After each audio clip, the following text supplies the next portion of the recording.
Certains des plus récents navires de guerre chinois, parmi lesquels le destroyer de 10 000 tonnes, seront exposés pour la première fois. Les marines de plus de 10 pays participeront également au passage en revue de la flotte. Plus de 60 pays ont dépêché une délégation pour cet événement.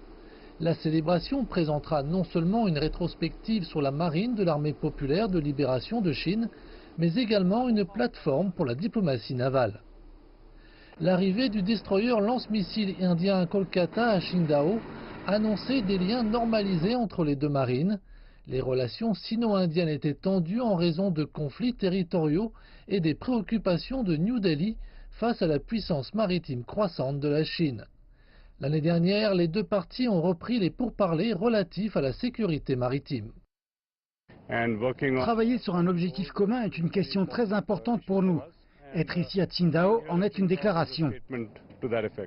La participation d'un navire de guerre japonais indique également une percée dans les relations, bien que de nombreuses incertitudes demeurent.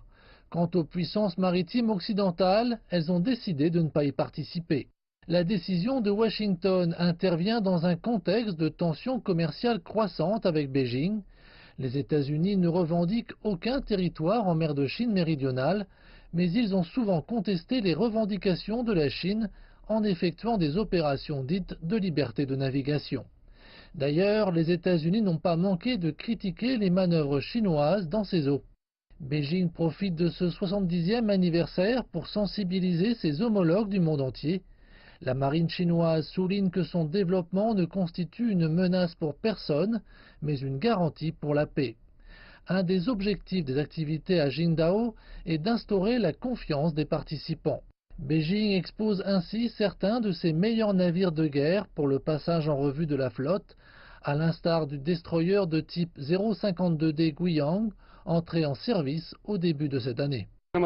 À travers des activités d'échange, nous affichons l'image disciplinée de la marine chinoise et établissons son rôle de messager de la paix. La paix peut être maintenue avec des armées étrangères grâce aux échanges et à la coopération. Cette diplomatie navale du XXIe siècle se concrétise par un accroissement du nombre d'exercices conjoints en Chine et à l'étranger, mais aussi par des visites plus étendues au large des côtes et un engagement de plus d'une décennie envers les missions d'escorte au large des côtes somaliennes.